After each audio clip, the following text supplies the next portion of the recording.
Buenos días a todos y todas. Bueno, regresamos a nuestro seminario REXA 2025, Diálogos y Acciones sobre Saberes y Sentidos para la Transformación Territorial. Vamos a continuar con el segundo panel que hace parte de la línea de desarrollo y bienestar, donde vamos a presentar investigaciones de tipo cuantitativo y mixto, y tenemos una primera ponencia titulada Estimación de pobreza energética usando imágenes satelitales. Carlos Andrés Osuna Flores, por favor al escenario. Muchísimas gracias. Buenos días. Bueno, tengo este título para ustedes. Es un trabajo en el que he venido desarrollando hace más o menos 2 años. Y va más o menos así. Inicialmente quiero mencionarles que pues, uno de los objetivos de desarrollo sostenible de la ONU es la eliminación de la pobreza en todas sus formas. Este es particularmente el primer objetivo de desarrollo sostenible y todos los gobiernos pues, hacen un esfuerzo relativamente considerable en cumplir este objetivo, ¿cierto? Es algo de lo que se habla, yo creo que constantemente en las noticias, digamos, los niveles de pobreza a nivel regional, mundial, municipal. Entonces es un tema que, digamos, es actual, es algo que se habla mucho y es algo que los que crean políticas públicas están muy pendientes. Y otra cosa que se suele mencionar es que la pobreza pues tiene un origen o es de naturaleza multidimensional, lo que quiere decir que no es solamente una cuestión de dinero, sino que hay otros factores que influyen en la pobreza, entre los que pueden estar, digamos, el acceso a servicios públicos, educación, vivienda, digamos, hay muchos factores que pueden afectar el que una persona sea pobre o no. Y a partir de ahí, pues se van haciendo subdivisiones, por así decirlo. Y una de esas subdivisiones, de las que se empezó a hablar últimamente fue la de pobreza energética. Claro, y es que a medida que la energía se va volviendo un bien cada vez más importante, porque básicamente ya toda nuestra sociedad depende muy enteramente de la energía en todas sus formas, entonces era necesario hacer como una distinción acerca de la pobreza energética. Y entonces empezamos a encontrar como varias definiciones, casi que cada uno ponía una. Por ejemplo, aquí tenemos condición donde no se puede pagar por el combustible necesario para mantener el calor o la temperatura que brinde confort térmico a los miembros de su hogar. Esta fue una de las primeras, digamos, aproximaciones que se hizo del tema. Habla de confort térmico. Básicamente esto estaba muy enfocado en, digamos, en los lugares donde hay inviernos fuertes. Entonces, ¿será que aplicaría para lugares que no tienen inviernos fuertes? Pues probablemente no. Exploraban otras definiciones. Por ejemplo, cuando un hogar es incapaz de obtener unos servicios energéticos por el 10% de su renta. Bueno, aquí hablan como de un valor, un porcentaje de gastos en energía y como un límite, ¿cierto? Pero la verdad es una definición un poco unidimensional todavía. Otra, falta de opciones suficientes para acceder a servicios energéticos adecuados, asequibles, fiables, de alta calidad, seguros y ecológicamente correctos para apoyar el desarrollo económico y humano. Vemos que aquí han añadido otros componentes y se habla de calidad, se habla de que sean seguros, fiables, ¿cierto? Le dan otras dimensionalidades a este concepto de pobreza energética. Y particularmente pues en Colombia también se hizo varios intentos. Últimamente, digamos que se ha empezado a formalizar el tema en los últimos años, y esta es la definición que actualmente, digamos, ha presentado como el Ministerio de Minas y Energías, y es situación en la que un hogar enfrenta formas de privación en el acceso a la energía que limitan la satisfacción de sus necesidades básicas de energía, ¿cierto? Digamos, hay muchas definiciones, no hay un consenso respecto a cuál es la correcta, sino que dependiendo del contexto y del lugar donde se esté, uno puede acomodar la definición, ¿cierto? Miremos aquí otras cosas, por ejemplo, las causas pueden estar bajos ingresos económicos, claro, tú tienes la energía, pero si no puedes pagar por ella, digamos, vas a tener un acceso limitado a la misma. Por otro lado, altos precios en la energía. Obvio, ¿cierto? Yo puede que tenga el dinero, ¿cierto? Pero si de un momento a otro empieza a subir el costo de la energía, pues llegará un punto en el que esos ingresos que yo tengo no me alcanzan para cubrir la energía. Otro, ineficiencias energéticas. Esto lo suele tocar mucho el Ministerio de Energías, de Minas y Energía. Básicamente es tratar como de cambiar las tecnologías que estamos usando por unas que sean más eficientes. Por ejemplo, últimamente toda la iluminación se ha cambiado a iluminación LED. Anteriormente, por ejemplo, si recuerdan, hace unos 5 años tal vez, la iluminación de las calles era con iluminación de esta anaranjada que era menos eficiente y se cambió por iluminación LED. Y hace por ahí, 20 años usábamos bombillas incandescentes. Entonces, cambiar por tecnologías más eficientes hace que podamos obtener, digamos, los mismos resultados consumiendo, digamos, una menor cantidad de energía. Entonces, por eso la eficiencia energética es algo importante. Otra, condiciones climáticas desfavorables. Supongamos que llega una ola de calor o una ola de invierno y yo necesito poner mis aparatos de calefacción o de aire acondicionado a mayor potencia, pero eso consume más energía, entonces tengo que pagar más, pero resulta que no tengo tanto dinero, entonces, bueno, básicamente que en pobreza energética porque no soy capaz de usar mis dispositivos eléctricos debido a que no soy capaz de pagar por la energía debido a un evento climático adverso. Condiciones socioeconómicas y geográficas, claro, no es lo mismo, por ejemplo, para nosotros que vivimos aquí en Medellín, pues tú te acuestas y normal, que por ejemplo en la costa, que obligatoriamente casi que tienen que dormir con ventilador o con aire acondicionado. Para ellos, digamos, ese tema es más importante porque las condiciones geográficas en las que viven demandan que ellos tengan que gastar más energía, digamos, para poder dormir, por así decirlo de alguna forma. Bajo acceso a fuentes de energía moderna. Básicamente, por ejemplo, esto lo vemos mucho en lugares apartados, donde, por ejemplo, se sigue cocinando con leña, ¿cierto? Eso no debería ser el objetivo, o no es el deber ser. Se debería usar, digamos, electricidad o gas natural porque la leña no es tan fiable. Entonces, no tener una fuente de energía adecuada puede llevarme a pobreza energética. Consecuencias muy similares a las consecuencias que tienen las personas que viven en pobreza, empezando por impactos en la salud física y mental. Puede ser por el hecho de no tener las comodidades suficientes.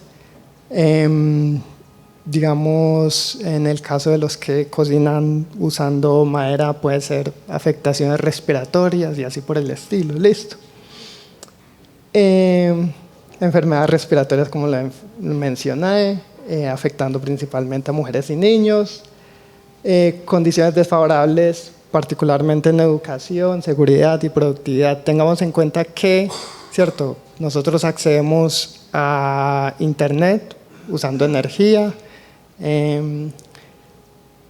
somos más productivos, digamos, si tenemos iluminación.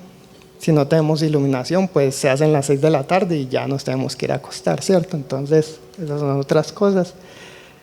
Y claro, el uso de combustibles como madera puede tener impactos en el medio ambiente. Entonces, formas de estimación. ¿Cómo se hacen las estimaciones de pobreza energética? Pues, básicamente, una era esta: usar más del 10% de los ingresos para el pago de energía. El problema es que es unidimensional y no capta todas las cosas, todos los factores que pueden llevar a la pobreza energética. Otra, calcular una línea de pobreza y los hogares que se encuentren por debajo de ella se consideran en pobreza energética. Puede ser con un promedio, pero nuevamente es unidimensional. Las ventajas de estas es que son fáciles. Las desventajas es que no cubren todos los aspectos relacionados con la pobreza. Hay otros tipos de medición. Una multidimensional, que es por metodología de conteo. Básicamente tiene unos pasos donde se definen unas dimensiones, se le da un peso a cada dimensión de acuerdo al nivel de importancia, se definen unas variables, unos puntos de corte, y con base a esos puntos de corte uno obtiene, digamos, quién es pobre y quién no. Esta es la metodología más popular y es la que por lo general se usa. Aquí no es unidimensional, sino multidimensional. Entonces, ventaja, captan esa multidimensionalidad. Desventaja, requieren grandes cantidades de información y encuestas. Otra, usando inteligencia artificial. Entre las metodologías se hayan usado imágenes satelitales, árboles de decisión, bosques aleatorios, detección de objetos y encuestas con redes neuronales convolucionales. Entonces, esta era la aproximación que yo quería usar. Entonces, el objetivo básicamente era coger imágenes satelitales que captasen las luces en las ciudades y con eso hacer las determinaciones de cuál era la cantidad de pobreza energética en el lugar. Entonces, primero, construir una base de datos. Básicamente se toman las imágenes de luz-noche, se toma un croquis del país y se toman imágenes de día para captar dónde están las ciudades. Se concatenan las imágenes, se subdividen por municipios. Luego esos municipios tú los tomas y los juntas. Luego tomas información de la encuesta de calidad de vida del DANE, haces las estimaciones de pobreza energética por la metodología de conteo y lo pasas por una red neuronal convolucional, que es una red neuronal especializada para la detección, para el procesamiento de imágenes. Esto es más o menos como se ve una imagen, digamos, por así decirlo, luego de ser procesada. Tenemos como los canales luz-día, este es el contorno del municipio y estas son las luces que uno ve desde el espacio. Aquí están las ciudades principales, ¿cierto? Donde están los cascos urbanos o donde se concentra la población, y el resto es básicamente zona forestal. Y esta era la configuración de la red neuronal. Básicamente capa convolucional, max pooling, convolucional, 16 kernels, 32, 16 y luego una fully connected de 64 neuronas, 32 y una final.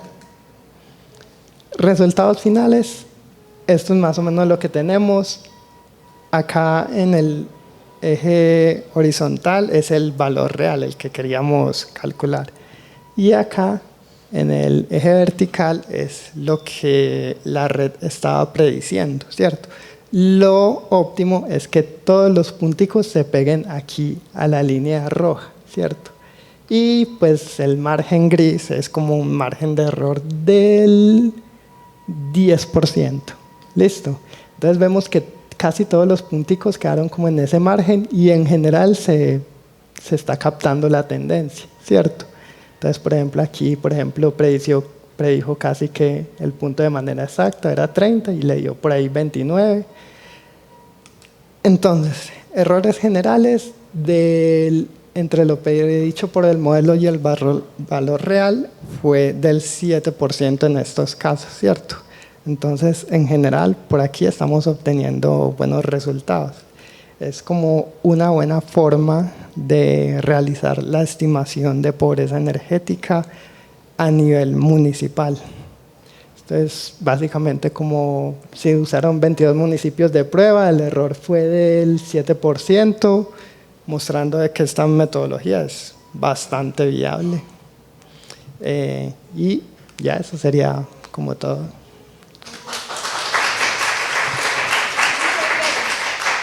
Sí.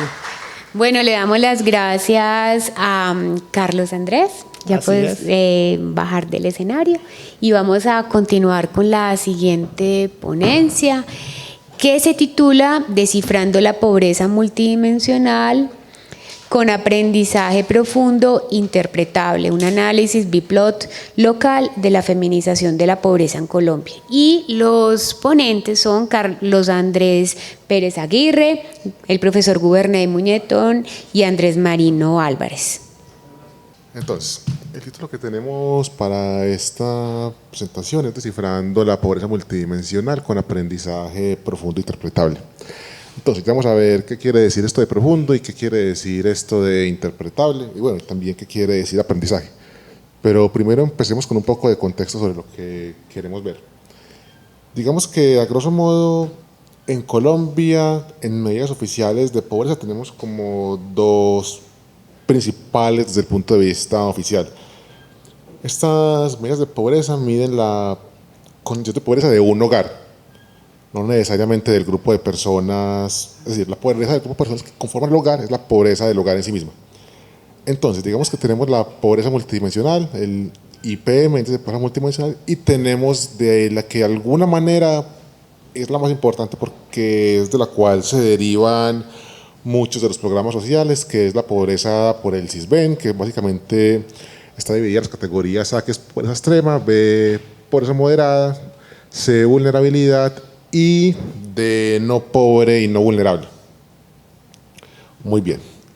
Entonces, ahora empecemos con un poco de contexto de en qué situación se encuentra más o menos Colombia en este sentido. Acá tengo, por ejemplo, el índice de pobreza multidimensional sacado de la base de datos del CISBEN, o sea que no es directamente una foto adecuada de Colombia por el hecho de que de alguna manera u otra las personas que están en el CISBEN, si se registran de manera voluntaria, pues que tengan una mayor necesidad que las que no se registran, la población general. ¿Cómo podemos cuantificar eso? Pues sería un poco difícil, pero por ahora tomémoslo como de esta manera. Lo siguiente, vemos que tenemos unos colorcitos. Estos colorcitos son lo que de alguna manera se tiende a llamar dimensiones. Básicamente una dimensión son como una serie de aspectos que se decidieron tener en cuenta al momento en el cual se va a construir el indicador. Entonces aquí tenemos, por ejemplo, que ese es el puntaje de pobreza, entre más grande, peor. Podemos ver que la peor región en este caso es el Caribe. Eso no quiere decir el porcentaje de personas pobres de ninguna manera, simplemente es un puntaje para comparar las regiones. Y la mejor sería pues insular, pero esto es en la base de datos del CISBEN, no necesariamente pues en la población general de Colombia. Vemos que una de las dimensiones que más aporta este indicador es, por ejemplo, la dimensión de trabajo, que está como más constante en la mayoría de las regiones. Y entonces continuemos, vamos a ver cómo vemos esto cuando tenemos en cuenta el texto, como lo definió en la encuesta del CISBEN, de la cabeza del hogar. Entonces acá ¿qué tenemos? Tenemos a cada una de las regiones, tenemos ese puntico que está de color negro, es el porcentaje de pobres que hay en esa región en la base de datos del CISBEN. Y luego de esos hogares que son pobres, la barra de color dorado nos muestra qué proporción de los pobres son hogares encabezados por mujeres y qué proporción de los pobres son hogares encabezados por hombres. Entonces acá vemos pues que en este caso hay en general en situación de pobreza más hogares encabezados por mujeres. Muy bien. Listo. También podemos como empezar y comparar algo tan sencillo como ver el indicador de pobreza multidimensional y ver cómo se comparan los hogares encabezados por hombres contra los hogares encabezados por mujeres. Y que podemos ver que en general, como es un puntaje de pobreza entre más grande, peor, vemos que están peor los hogares encabezados por mujeres también, lo cual también es pues consistente. Entonces, digamos aquí tenemos algo interesante. Estas dimensiones de la pobreza son las que seleccionaron, creo que el DNP en 2011, y ellos, en su infinita sabiduría, decidieron que estos eran los indicadores que ellos iban a colocar. No los puede criticar mucho. Por ejemplo, a nadie se le ocurrió en 2011 colocar la energía. Pero bueno, digamos que está bien. Entonces vamos a continuar. Vamos a ver como una visión de cómo se vería lo que denominamos como el perfil de las privaciones en estos hogares. Solamente para el caso de los hogares donde la cabeza es una mujer. Entonces, ¿qué sucede? ¿Cómo vemos este gráfico? Acá tenemos como digamos lo que serían como los casos más frecuentes a nivel de concurrencia de privaciones que se tienen en cada uno de los hogares. ¿Y qué vemos acá? Donde hay un cuadrito coloreado, es malo. Entonces, cuando vemos los perfiles más frecuentes, vemos que en el caso de los hogares que están en pobreza multidimensional y que la cabeza del hogar es mujer, vemos que lo que más se colorea es básicamente que proviene de la dimensión de trabajo, que es el desempleo de larga duración y el trabajo informal. También hay otra parte en el nivel bajo logro educativo, pero digamos que de esta manera podemos ver como realmente acorde a la definición que le dio nuevamente el DNP, qué es lo que se captura con la base de datos de SysBen. Muy bien, entonces ahí vemos este problema. Entonces, una cosa que hemos estado trabajando es como tratar de verlo de manera territorial. Nosotros de aquí, ¿qué tomamos? Tomamos como lo que, digamos de esta manera, el municipio ideal, en términos de las privaciones que vimos anteriormente.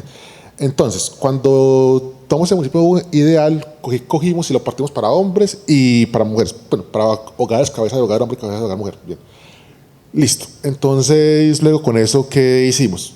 En el caso de los hombres, nos dimos cuenta que el municipio, entre comillas, ideal era Envigado, era el que estaba mejor.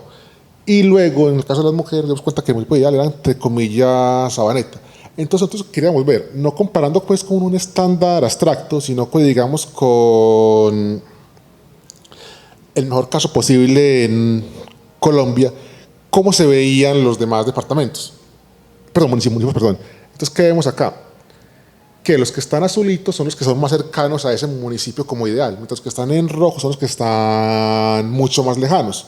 Entonces, comparándolo con el mejor caso en Colombia, aquí pues podemos ver qué municipios de manera relativa están peor.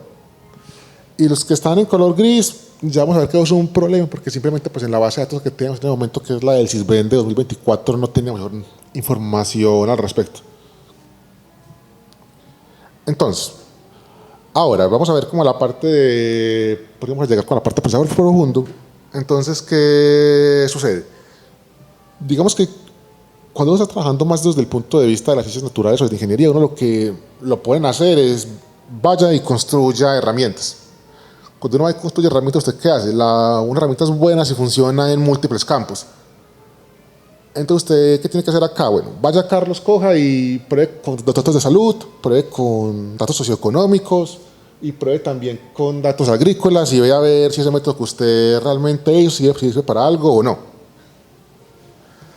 Entonces, bueno, uno gasta mucho tiempo tratando de diseñar mecanismos para poder interpretar lo que el modelo que usa construir está haciendo.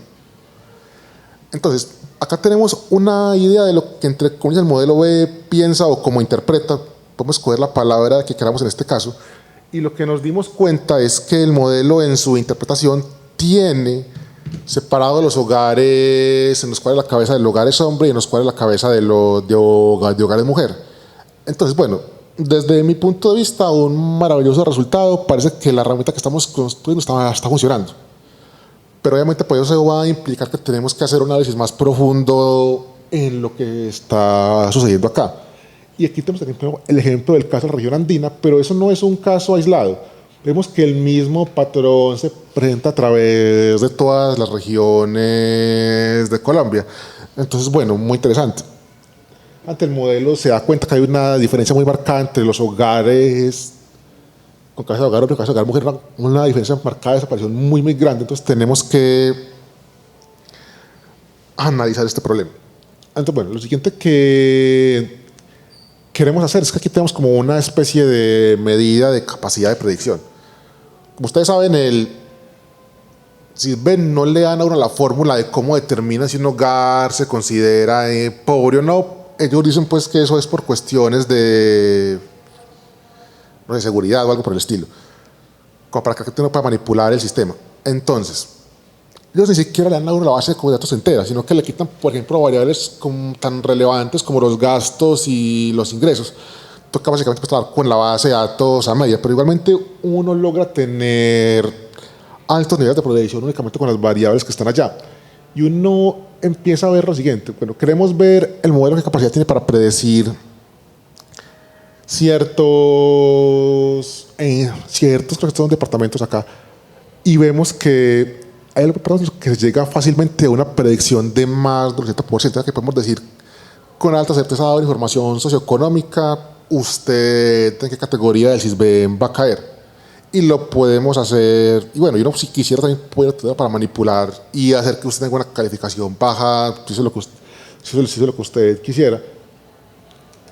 También intentamos como buscar, dado que encontramos una variable que era relevante desde el punto de vista de género, queríamos buscar como, bueno, hay ciertas cosas que tienden a recaer más en las mujeres que en los hombres. Entonces vamos a ver, por ejemplo, algunas de esas variables como que cómo se comporta la capacidad predictiva del modelo en ese sentido. Y lo que vemos, por ejemplo, variables como si en el hogar hay adultos mayores presentes, vemos que tampoco existía pues como bueno, sí, había en los casos en los que eran adultos mayores, había un poco menos de predicción, pero tampoco pues como mucho siendo el caso. Estaba un poco más apagado el mapa, porque aquí entre más brillante mejor. También veíamos que el mapa podía predecir mejor, que el modelo podía predecir mejor en los casos en los cuales ¿cómo se llama esto? Estaba una persona que era viuda, soltera o separada, es decir, que de alguna manera se está teniendo eso, posiblemente está teniendo eso en cuenta al momento de que el CISBEN estuviese realizando la clasificación de las personas. Y digamos que el CISBEN tiene de variables, si no estoy mal, creo que son 89 en las datos que nosotros tenemos. Nosotros lo que queríamos ver aquí es simplemente, bueno, Carlos, venga, vamos a coger únicamente las 5 variables que desde el punto de vista del modelo, el modelo las considera como más relevantes, y vamos a sacar eso en cada una de las regiones. Entonces acá tenemos, pues, por ejemplo, que en la Amazonía la variable más importante es la actividad principal, y es mucho más importante relativamente en comparación con las otras. Lo que no sucede, pues, por ejemplo, en la región andina, que está un poco más distribuida la importancia de las variables. Por ejemplo, en la región insular vemos que es muy importante vivir con los padres. Y este es el tipo de que queremos hacer para darle interpretabilidad, entender lo que están haciendo estos modelos de aprendizaje profundo. Y bueno, y aquí pues hay unos departamentos seleccionados, no pues por ninguna razón en particular, pero pues como para dar un poco de contexto. Y pues, también con Dinamarca con la actividad principal, en Atlántico es importante la posición ocupacional, en Bolívar los hijos. Y, bueno, este es como más validación, creo varias métricas para ver el modelo, cuáles eran los departamentos en los cuales tenemos un mejor desempeño. digamos que la métrica que hemos utilizado nosotros en este caso es la métrica que es como de color morado oscuro, y vemos que en general el modelo pues se desempeña bien, y estos son los que le da peor. Y justamente en Santa Fe de Bogotá tenemos una cosa, porque podemos predecir muy bien a todos los pobres, pero no justamente no muy bien a los no pobres. Entonces aquí puede que haya un problema que tendrán de la manera en que el DNP está utilizando el SISBEN para la clasificación de puestos en esta región, que habría que estudiarlo pues en mucho más detalle. Bueno, ya creo que... listo, esto es como un mapa para cerrar ya, que es básicamente la capacidad del modelo para predecir los pobres y la capacidad del modelo para predecir los no pobres. Entonces es muy fácil. Entonces, digamos que el modelo se desempeña mejor prediciendo los pobres, como que llega casi que 100%. Y yo ya creo que ya era eso. Muchas gracias.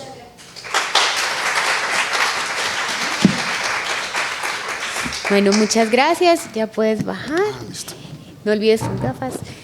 Bueno, vamos a continuar con la última ponencia de este segundo panel, titulada Santa Fe de Antioquia, la producción de una ciudad segregada.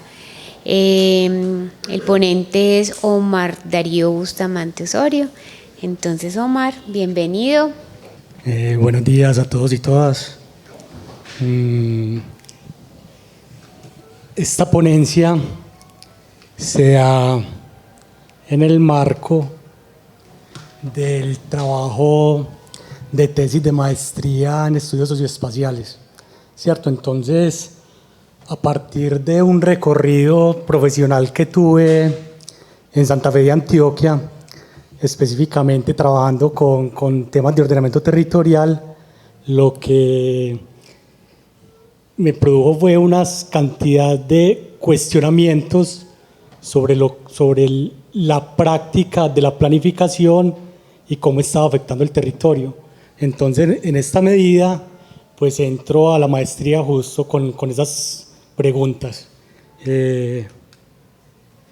Entonces, justo esas preguntas tienen que ver en cómo, a partir de unas infraestructuras de orden nacional que estaban modificando la subregión, se empieza a transformar la ciudad de Santa Fe de Antioquia, ¿cierto? Empieza a tener unas condiciones distintas y que tenían que ver con las dinámicas de turismo y con los procesos de urbanización y de expansión hacia el suelo rural. Entonces se da una configuración urbana que me permite entender que está pasando algo, ¿cierto?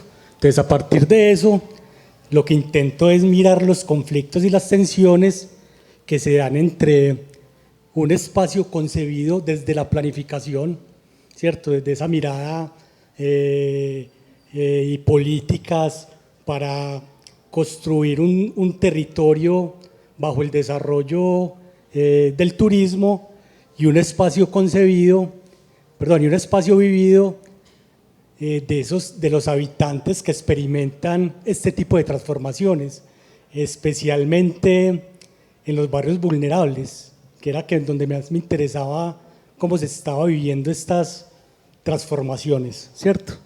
Entonces la pregunta es cómo las transformaciones urbanas detonan procesos de segregación y fragmentación en barrios vulnerables. Bueno, me vuelvo un poco.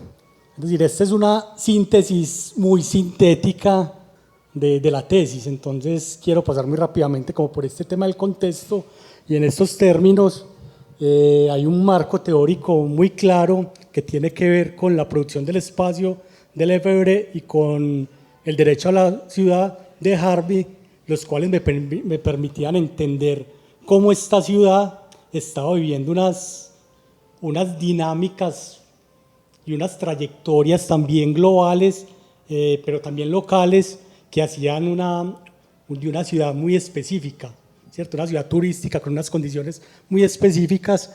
Entonces, estos dos autores me permiten como entender esta posición.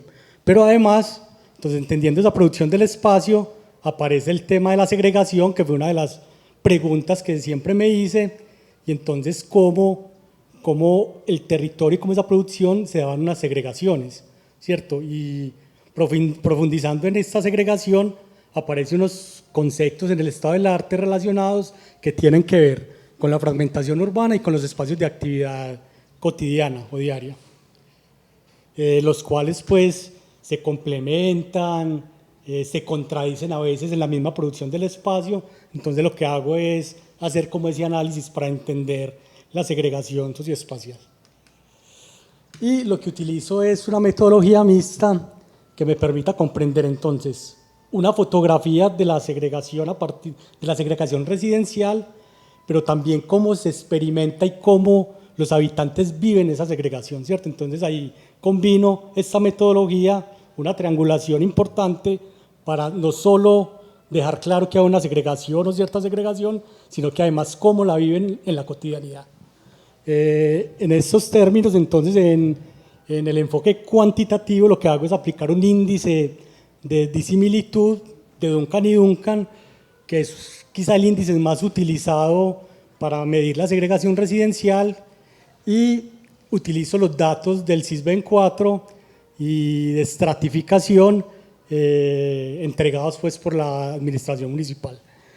Y la cualitativa, que tiene un enfoque etnográfico bastante importante, a partir de 32 entrevistas semiestructuradas, 7 a líderes sociales y 25 habitantes de barrios vulnerables, en este caso el barrio La Maquea, La Barranca y San Antonio, pues que tienen unas complejidades importantes en la ciudad. Y esto fue acompañado además de recorridos barriales, observaciones directas, cartografía social, fotografía, análisis visual, que fue un elemento importante del semillero y que tomé unos elementos ahí, para entender la experiencia situada del habitar y del espacio vivido. Y ya aplicando esto, entonces ya les voy a presentar de manera muy sintética como unos resultados y una discusión que aún es preliminar, ¿cierto? Entonces, los resultados cuantitativos tienen que ver con la aplicación del índice de disimilitud. Lo que aparece es que en Santa Fe de Antioquia hay una segregación residencial moderada. Es decir, que cuando hablo de segregación residencial, ¿a qué me refiero? Es esa separación o diferencia de los grupos sociales en el espacio, ¿cierto? Es decir, cómo esa condición económica, socioeconómica, se refleja en el espacio geográfico. Entonces era como entender eso, y este análisis cuantitativo me da esa primera visión de lo que estaba pasando en la ciudad. Y entonces este índice de similitud moderado, donde 0 es que no hay nada de segregación y 1 es que hay una segregación absoluta, lo que me permitía entender era que hay una distribución desigual de los privilegios y también de las vulnerabilidades, ¿cierto? Y porque los grupos se concentran de manera clara a veces en el espacio, con esas separaciones sociales y espaciales también. Y lo que pasa es que entonces, ¿por qué también acudí como a ese enfoque cualitativo? Porque las limitaciones es que este índice no me permitía explicar la complejidad de una ciudad turística como Santa Fe de Antioquia, en la medida en que aparecían unos elementos de segregación muy importantes, sobre todo en las experiencias de las personas, y solo me mostraba una foto donde me decía, este barrio está segregado frente a este otro, pero no me decía nada más, ¿cierto? Entonces yo quería saber qué era eso de la segregación en la vida cotidiana de las personas. Y algo que empezó a resultar era que la cercanía física, por ser una ciudad muy pequeña, es decir, este tipo de análisis cuantitativo se ha hecho en ciudades grandes, metropolitanas, donde hay unas variables muy importantes para entender esa segregación física y social a la vez. Pero aquí, como es una ciudad tan pequeña, o sea, no se veía esa distancia geográfica entre estas divisiones sociales. Sin embargo, a pesar de eso, sí aparecía que no hay una relación socialmente, ¿cierto?, entre estos grupos que se separan en el espacio. Entonces, y ya los resultados cualitativos me permitieron entender cómo hay unas transformaciones y despojos, ¿cierto? Cómo cómo hay unos mecanismos de transformación de esa reconfiguración urbana y cómo afectaban principalmente el paisaje urbano.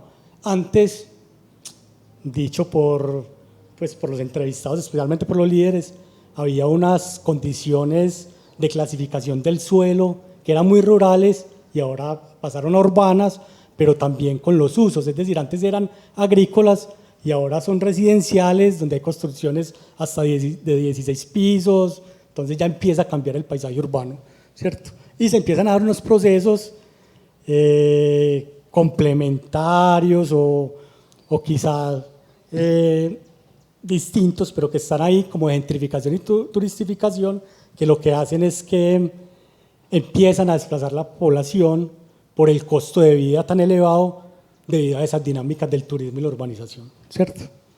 Y los líderes sociales tenían un modelo muy claro, entonces hablaba mucho de centro-periferia, ¿cierto? Entonces, ¿cómo empieza también a entender esa posición de que hay un centro privilegiado, especialmente el centro histórico, con unas condiciones económicas y de capacidad de soporte, pues es decir, espacios públicos, equipamientos, infraestructura, todo esto muy buenas, mientras tanto en las periferias habían unas condiciones muy complejas de vulnerabilidad, ¿cierto? Ahí. Creo que me salté una, ¿cierto? Sí. Y también como resultado aparece el tema de la fragmentación física, es decir, recuerden que hablaba de una segregación residencial de barrio a barrio, pero con el modelo de ciudad a partir del estado del arte, empiezo a entender que es que este tema de fragmentación ha sido muy estudiado en Latinoamérica, porque con los procesos de neoliberalismo se empiezan a fracturar las ciudades en términos no de centro-periferia, que también se da, sino también de unos dispositivos que se distribuyen por toda la ciudad, como unidades cerradas, urbanizaciones que son cerradas con cercos, con muros, entonces empiezan a fragmentar la ciudad, ¿cierto? Entonces empieza a salir eso. Y lo que hace es que se empieza a dar un modelo de islas de privilegios en cualquier parte de la ciudad, en barrios vulnerables, entonces eso también se vuelve importante. Y hay un tema muy importante que es el tema de estigmatización territorial, donde los barrios, donde la gente siente y percibe que sus barrios que tienen unas vulnerabilidades importantes empiezan a ser estigmatizados, señalados como esos son porque nosotros vivimos en el barrio más peligroso, en el barrio que tiene microtráfico, entonces empiezan a generar unos señalamientos, unos estigmas que lo que hacen es generar unas barreras sociales, más allá de las físicas que ya venimos hablando, sino que también la segregación se expresa socialmente en este tipo de relaciones sociales donde no hay contacto con esos otros grupos de población, turistas o de otra estratificación más alta, ¿cierto? Y hay una sensación de encarcelamiento dentro del barrio, por esa misma miedo de salir del barrio porque hay unos estigmas, ¿cierto?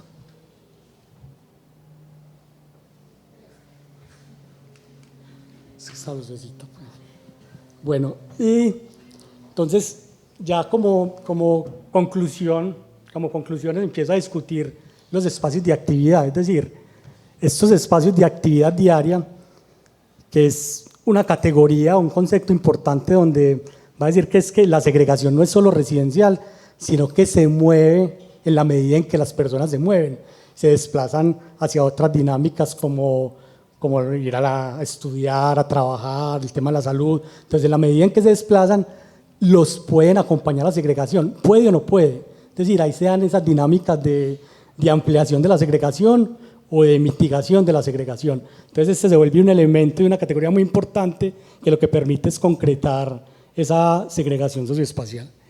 Y lo que surge es que las trayectorias cotidianas de los residentes están restringidas. Es decir, para ir a hacer sus labores cotidianas o sus desempeños cotidianos, pues empiezan a encontrarse con obstáculos. Por ejemplo, que la comida es más cara en el centro, entonces más bien mercan en el barrio, o el costo de vida entonces en temas del arriendo es muy costoso, entonces se van para las periferias, o el tema el tema de que no van al centro histórico porque en cierta época del año, porque hay mucha cantidad de turistas, entonces prefieren no ir porque todo es más caótico, por el tema del tráfico. Entonces empiezan a salir como una cantidad de elementos que se interponen en esas trayectorias cotidianas. Y para terminar, ¿cuánto falta? Relaciones entre segregación y fragmentación, entonces también lo que les decía ahora, cómo esa relación entre la segregación socioespacial se empieza a relacionar de manera directa con la fragmentación física, con esos muros y esos cerramientos, ¿cierto? Y cómo el espacio vivo se contrae de esas personas que habitan porque prefieren quedarse en el barrio o en la casa y no salir por estas rupturas de las relaciones sociales. ¿Sigo? ¿Me queda? Claro.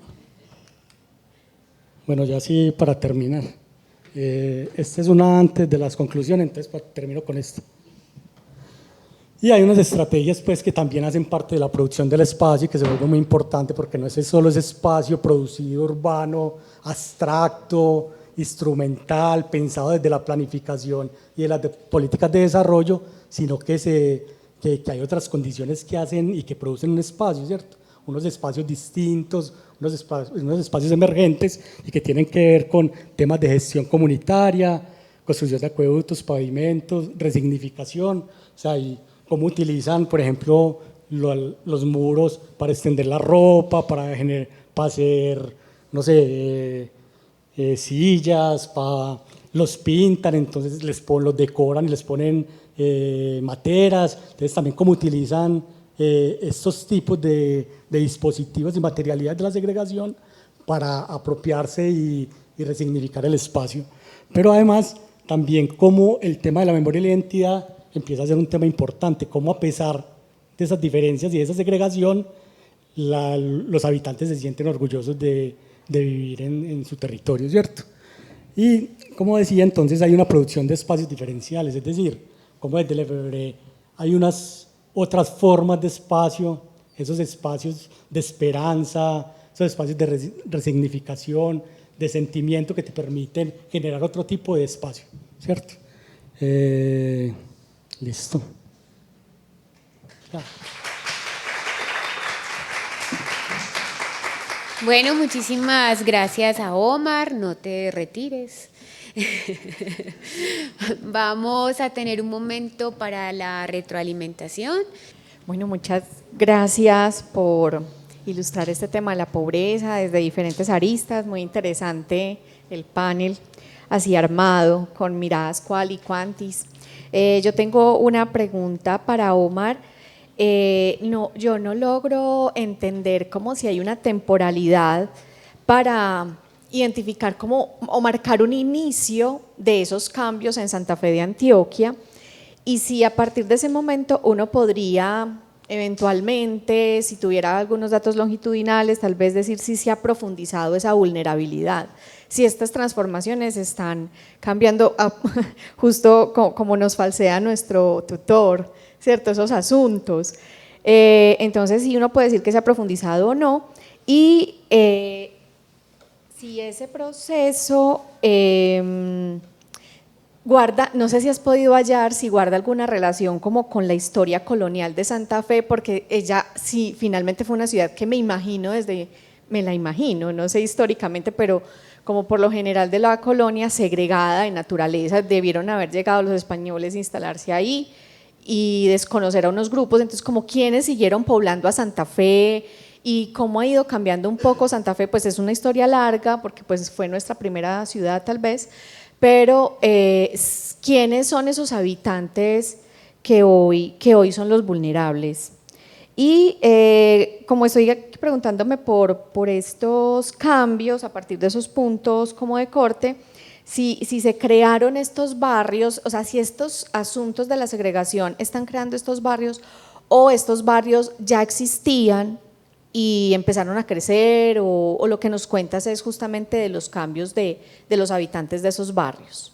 Pensar acerca de la pobreza desde estas dimensiones multidimensionales, a mí me llama muchísimo la atención. Yo no trabajo los asuntos cuantitativos, pero sí me sorprendió mucho los diferentes métodos que se pueden tener y herramientas que se pueden crear para esas mediciones.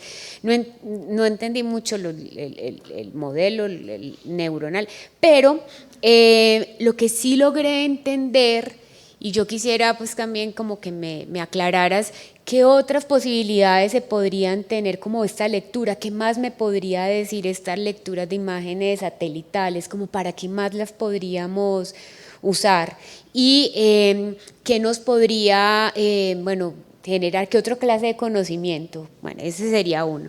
Y el otro sería para Carlos Andrés. A mí me llamó mucho la atención el tema de género dentro de la pobreza y cómo había unos niveles que eran muy, muy interesantes, que el tema de la educación, como se iba mostrando como parte esencial y lo hemos hablado, ¿no es cierto, Jess? Hemos hablado mucho acerca de la educación como parte integral de los modelos para leer la pobreza. Entonces me gustó mucho este ejercicio y también, bueno, ¿qué más, esto para qué más nos podría servir? ¿Qué otras cosas podríamos hacer con estas nuevas posibilidades, estos análisis que nos estás dando? A ti, yo creo que pueden empezar así. ¿Listo? Por aquí hay otra, disculpen, hay otra. Yo también, como en la misma vía de Vero de la última pregunta, frente a las variables de género y pues cómo generan esas diferencias, pues cuando hicimos el trabajo de Sin Hambre, uno de los asuntos que encontramos es que en efecto los hogares con mujeres como cabeza de familia y mujeres con una educación primaria eran los hogares en donde había más riesgo de inseguridad alimentaria. Yo me pregunto si esto podría también ser un sesgo de la información disponible, es decir, pues las estadísticas se concentran en unas variables que ya son las que utilizamos para hacer los análisis estadísticos y que asocian variables con lo que nos interesa observar. Entonces me pregunto si tuviéramos otras variables pues documentadas con información, si esto podría cambiar. Eso como por un lado, porque siempre me ha preocupado la inexistencia de información sobre algunas variables que pueden ser importantes en el modelo teórico que tengamos de un fenómeno.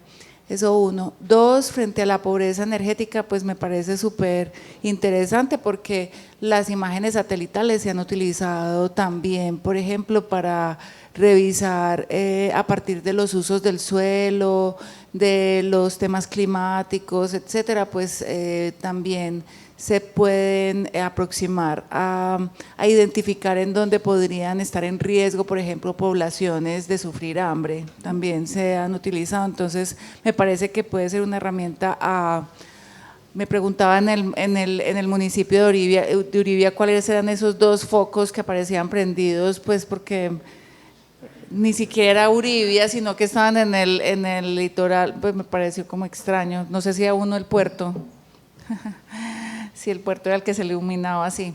Bueno, y frente a la idea de fragmentación, pues me gusta mucho ese concepto porque de hecho lo utilizamos para analizar un fenómeno que se da también en La Guajira, que le llamamos fragmentación socioespacial, porque en la relación, yo no me puedo extender mucho, pero en la relación con el Estado, en el resguardo de la Alta y Media Guajira, pues que es un resguardo de más de 1 millón de hectáreas, entonces pues no hay una autoridad tradicional o un representante legal de todo ese resguardo, sino que se organizan por asociaciones de autoridades tradicionales. El número de autoridades tradicionales que representan sectores de esos habitantes de ese resguardo se han multiplicado en el tiempo, pues se han inscrito cada vez más en el periodo que tenemos desde los 90, y nos preguntábamos si esto tenía una relación o no con la disposición espacial, y en efecto cuando yo estuve la primera vez en Media Luna, al lado del puerto, en las comunidades vecinas del Puerto Bolívar, cuando estuve en ese momento había 4 comunidades con sus representantes por sus autoridades tradicionales. Cuando volvimos en 2018, con Esteban y con el grupo de estudiantes nos dimos cuenta que ya había alrededor de 15 o 16 comunidades con sus representantes y empezamos a rastrear eso, y el tema de los cercamientos aparece también en Silvia Federici para dar uno de las marcas del capitalismo es el cerramiento o poner muros o encerrar.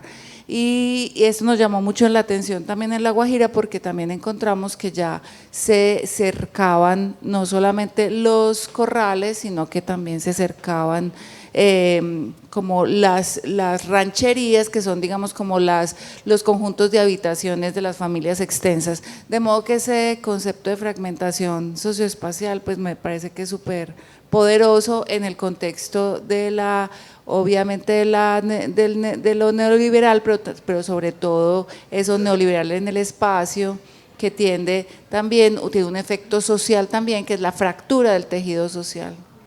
Es muy corto el tiempo pues para exponer varios de los hallazgos o de los trabajos que están haciendo los estudiantes y los ponentes, pero me gustaría que lograran decir unos asuntos específicos en algo que nos interesa mucho, y es, por ejemplo, a Carlos Osuna y a Carlos Pérez, cuáles son estos requerimientos técnicos y habilidades para poder usar un trabajo, hacer un trabajo a estos alcances, por ejemplo, de ver a todo Colombia, una base de datos, procesar una base de datos, bajar imágenes satelitales, guardar una imagen, solamente elegir tantos municipios porque entonces el modelo no corre. O sea, ¿qué tiene que tener un grupo de investigación para poder hacer análisis a este nivel y que no solamente sea de Colombia, sino de, por ejemplo, América Latina, o en general procesar bases de datos a nivel del Banco Mundial o de otra forma para poder entenderlo esto de manera conjunta, ¿cierto? Un poco más global.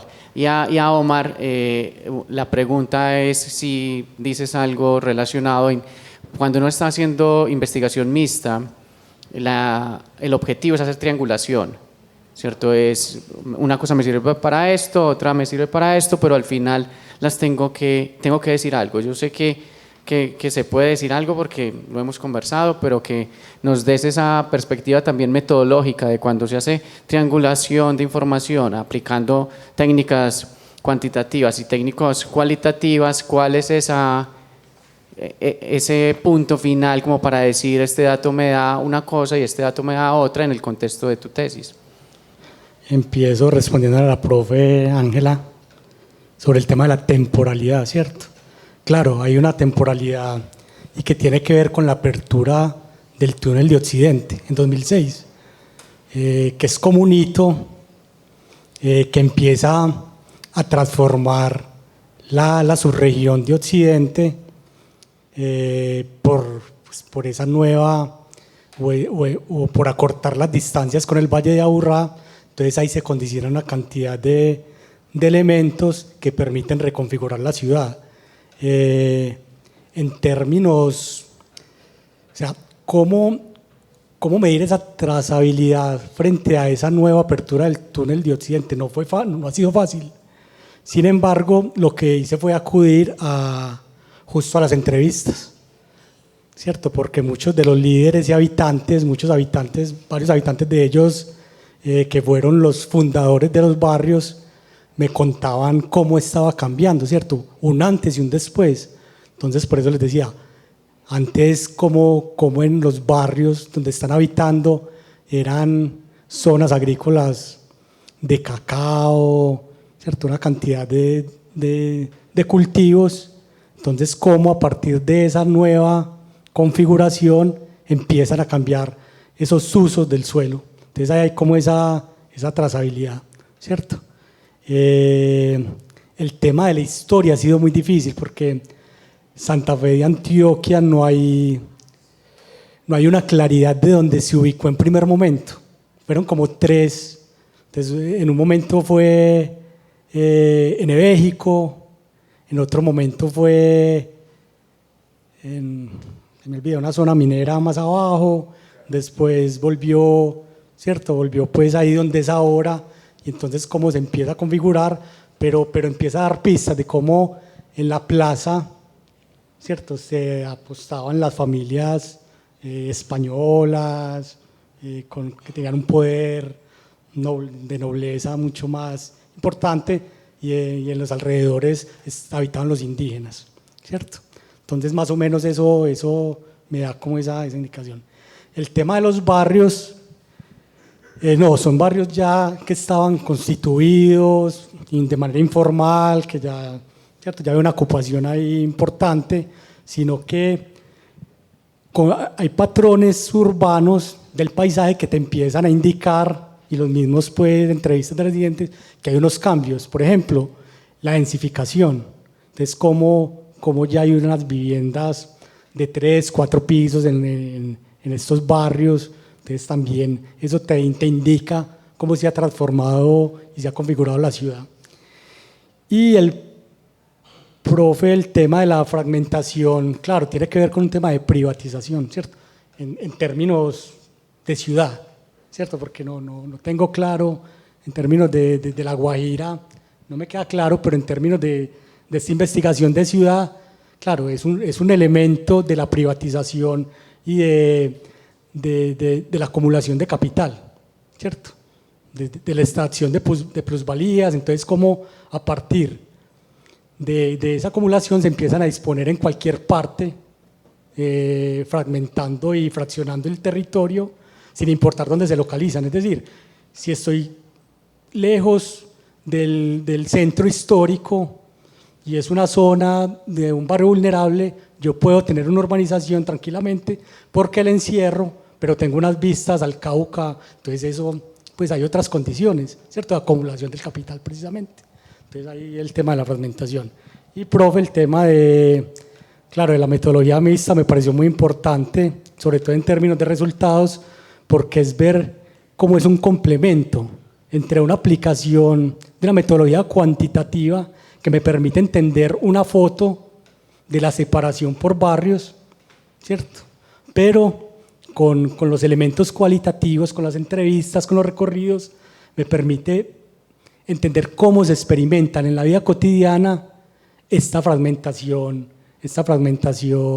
residencial, que es la aplicación del índice de disimilitud. No sé si respondo ahí.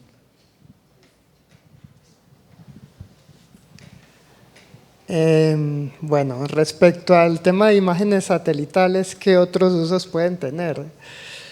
Tengo entendido que personas de distintas áreas le dan como un montón de usos. Entre los que yo más he visto es, por ejemplo, identificación de zonas rurales y zonas urbanas, ¿cierto? Si tú ves una foto satelital, puedes ver más o menos hacia abajo que las ciudades tienden a tener colores grises, mientras que las zonas, digamos, forestales o rurales se tienden a ver como verdecitas. Entonces, de entrada, tú podrías, por ejemplo, hacer identificación, separar zonas rurales de zonas urbanas, o si tú por el otro lado quieres analizar, digamos, cuánto de una ciudad es un área, digamos, donde hay árboles y así por el estilo, puedes tomar solo la ciudad y separar, digamos, dónde están los árboles, dónde están los parquecitos y esa clase de cosas. Otra cosa que se suele hacer es detección de objetos. Entonces, se detectan carros, se detectan casas, se detectan, por ejemplo, estadios, y así uno puede saber, digamos, cómo es la distribución de la ciudad, ¿cierto? Entonces, aquí están las zonas comerciales, aquí están las zonas de entretenimiento, la gente se mueve más por estas vías porque hay más carros, puedes hacer detección de las vías. Entonces, casi que la información está ahí y ya depende de la persona, pues, y la investigación que quiera realizar, le da un uso u otro. Yo, pues, esos son los que particularmente más he visto. Sé que hay muchos otros, desde, sí, mencionando cambio climático, cómo es la evolución de los ríos, de movimientos de tierra y esa clase de cosas. Entonces, hay muchos usos que se les puede dar.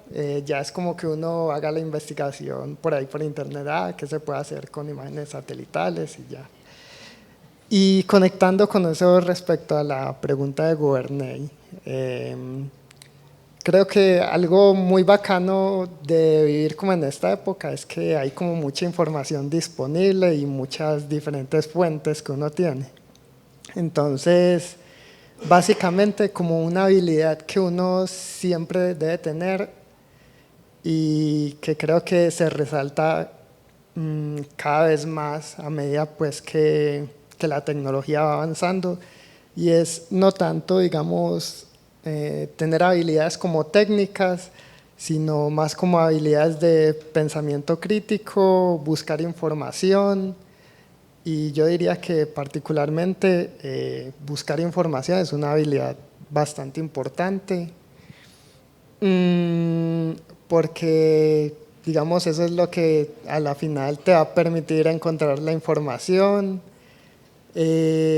hacer como un esbozo de qué pasos tienes que seguir para realizar tu trabajo, completar los objetivos que quieres. Entonces, ya. Listo. Voy a tratar de responder las dos primeras preguntas en una sola. Pero tengamos en cuenta lo siguiente. Cuando yo voy a hacer un encuestaje, antes de hacerlo, obviamente tuve que haber diseñado la encuesta. Entonces, cuando yo diseñé la encuesta, yo la diseñé con algún objetivo. Con ese objetivo que yo tenía era, por ejemplo, voy a medir el día de hoy, no sé, cultura ciudadana, participación ciudadana, proceso multidimensional, lo que yo desee medir. Entonces, ¿qué pasa? Generalmente, en estos casos que son como los más relevantes, que son las encuestas que van a definir qué ayudarle a la gente, nosotros no somos los que definimos la encuesta. Entonces, básicamente estamos de alguna manera sometidos a lo que ya se definió. Y esas definiciones de los indicadores y subindicadores puede que no sean las que nosotros queremos, y tampoco puede que ni siquiera sean las que generalmente en la academia se reconocen. Puede que usted defina bajo el logro educativo de una manera, yo lo defina como hasta bachillerato, usted lo defina como hasta graduarse de un pregrado. Y entonces ahí va a haber un problema ya desde ese sentido. ¿Usted qué puede hacer? Dependiendo de la encuesta, podemos tener que decir, bueno, usted podría coger y reconstruir un indicador distinto, porque yo podría, bueno, voy a coger la variable del logro educativo y voy a bajar, voy a decir, está privado si está por debajo de un pregrado. Y yo lo podría pues reconstruir, y podría reconstruir teniendo la metodología que es libre, mi indicador nuevo de pobreza, esa modificación, o alguna otra que yo desee hacer. Listo, con el profesor Guberney nosotros estamos trabajando en una metodología que se llamaba DACA-F, que ya está aprobada para publicación, en la cual estamos desarrollando una metodología en la cual usted puede coger un concepto, estudiarlo, definir cuáles son las mecánicas internas de ese concepto, y luego usted, una vez definido las mecánicas internas, usted ya puede coger y desde ahí construir la encuesta. O sea que yo puedo reconstruir mi indicador de prueba multidimensional teniendo en cuenta todo lo que yo quisiera, y podría adaptarlo a las comunidades en las que yo lo quisiese aplicar. Y respondiendo a lo que me dice Guberney con respecto al servidor, con respecto a los costos, ¿qué pasa? Entonces los modelos cuesta dinero, porque puede que esté la información, pero eso no toca pagar un servidor, toca cuando no se puede hacer con computadores personales. Entonces eso es lo que nos ha limitado de alguna manera, y sería pues bueno que la universidad tuviese pues como algún espacio en el cual nosotros pudiéramos trabajar estos modelos sin tener que pues que recurrir, sacar propuesta de un proyecto, coger, pagar un servidor, o ir a pedir a otra universidad que nos haga el favor y nos preste la computación de ellos, porque realmente pues es bastante tedioso el proceso.